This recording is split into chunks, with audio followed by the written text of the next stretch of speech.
मेरा नाम है हरिया, मैं काम करता हूँ बहुत बढ़िया, खाता हूँ खाना और रोज गाता हूँ गाना।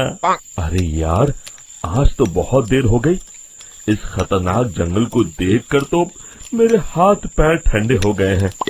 अगर मैं वक्त पर गांव नहीं पहुंचा तो मालिक बहुत नाराज हो जाएंगे। तभी हरिया को एक आवाज सुनाई देती है। सुनिए हरि जी। अरे, ये आवाज किसने दी? तभी हरिया को सामने कुछ दूर एक औरत खड़ी दिखाई देती है। अरे भाई, ये औरत अकेली इतनी रात को इस जंगल में क्या कर रही है? चलकर पूछना पड़ेगा। फिर हरिया अपनी बैलगाड़ी उस औरत के सामने लाकर रोक देता है और उससे पूछता है। अरे सुनिए, आप इतनी रात को इस खतरनाक जंगल में अकेली क्या कर रही हैं? तभी वो औरत मीठी आवाज में कहती है। अरे हरु जी, आप आ गए। मैं कब से आपका इंतजार कर रही थी। वैसे तो यहाँ से काफी लोग गुजर चुके हैं, लेकिन मैं खास आपका इंतजार कर रही थी। अच्छा, तुम सच कह रही हो? मुझे तो यकीन नहीं हो रहा है। वो क्या है ना, आज तक किसी ने मुझसे इतने प्यार से बात नहीं की। हाँ हरु जी, मैं सच कह रही हूँ। अब देर मत करिए और जल्दी से मुझे मेरे घर तक छोड़ दीजिए। हाँ, कौन सी बड़ी बात है, अभी छोड़ देता हूँ। आप मेरे पीछे बैलगाड़ी में बैठ जाइए और मुझे रास्ता बताते चलिए। फिर वो औरत हरिया की बैलगाड़ी में बैठ जाती है और हरिया बैलगाड़ी हाँकता हुआ आगे चल पड़ता है। फिर उस औरत के बताए हुए रास्ते पर चलते चलते हरिया बैलगाड़ी लेकर एक काली गुफा के आगे आकर रुक जाता है। हरिया उस औरत से पूछता है। हाँ देवी जी, आपका घर कहाँ है? यहाँ तो एक गुफा के अलावा और कुछ नहीं है। तभी अचानक वो औरत हवा में उड़ने लगती है। देखते ही देखते उसका सुंदर रूप एक डरावनी चुड़ैल में बदल जाता है और वो जोर जोर से हंसती है। अरे तू तो एक नंबर का बेवकूफ निकला। तू तो बड़ी आसानी से मेरी बातों में आ गया। अरे मर गया रे, ये तो एक चुड़ैल है। हे भगवान बचा ले, ये तो बड़ी डरावनी दिखाई दे रही है। और फिर अगले ही पल हरिया की बैलगाड़ी में रखा सारा सामान हवा में उड़ता हुआ उस काली गुफा के अंदर चला जाता है और वो चुड़ैल भी उस गुफा के अंदर जाकर कहीं गायब हो जाती है। हरिया ये नजारा देख बुरी तरह घबरा और परेशान हो जाता है। अरे, ये चुड़ैल तो मेरा सारा सामान लेकर गुफा में गायब हो गई। अब क्या होगा? अगर मैं गांव खाली हाथ गया तो मालिक मेरी अच्छी खबर लेंगे। मेरी इस बात का कोई यकीन भी नहीं करेगा।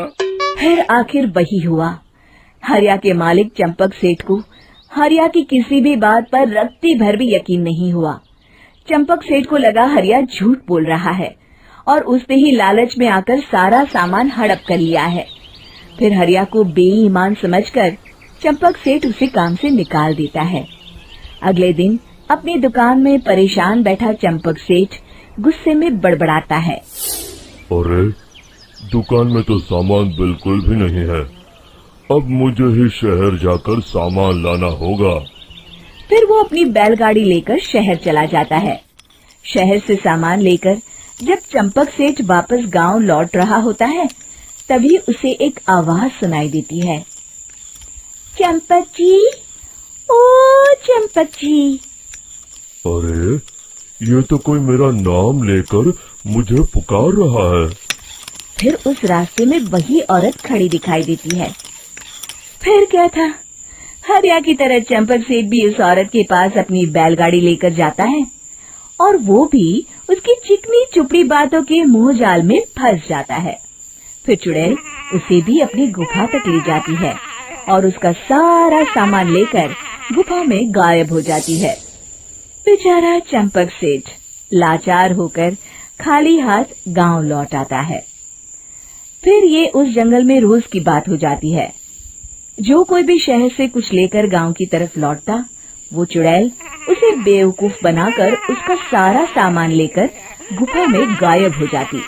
एक दिन हरिया एक लकड़हारे को उसी जंगल की तरफ जाते हुए देखता है। फिर हरिया उसे रोकते हुए कहता है, अरे भाई, क्यों अपनी मौत को दावत दे रहे हो? मेरी बात मानो, आगे जंगल में मत जाओ, वहाँ एक बड़ी भयानक चुड़ैल रहती है। लकड़हारा हरिया की बातों को नजरअंदाज करते हुए कहता है, अरे भाई, मुझे पहले ही बहुत देर हो चुकी है, मुझे जाने दो भाई। शाम तक लकड़ियाँ काट कर शहर के बाजार में बेचना है।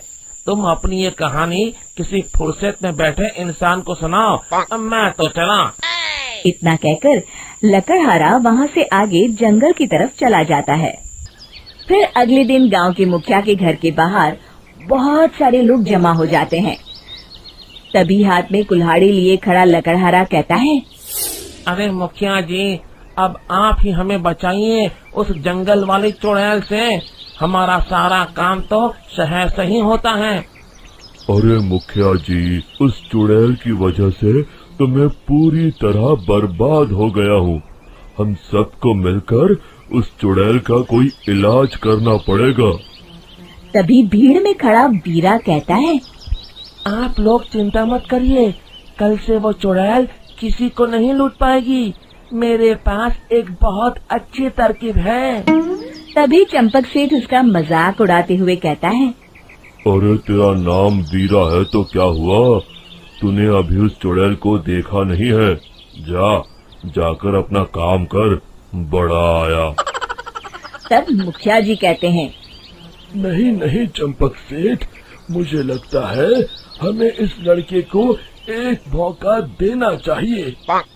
फिर सभी गांव वाले मुखिया जी की बातों से सहमत हो जाते हैं और वीरा शाम को एक बैलगाड़ी में कुछ सामान लादकर उस जंगल की ओर चल देता है। वीरा, ओ वीरा, कहाँ जा रहा है? तभी वीरा मुड़ के देखता है, वही चुड़ैल एक औरत के रूप में खड़ी है। अरे बहन जी, मैं आपको ही ढूंढ रहा था। देखिए, मैं आपके लिए क्या लाया हूँ। अरे वाह, तो खुद मेरे लिए इतना सामान लाया है।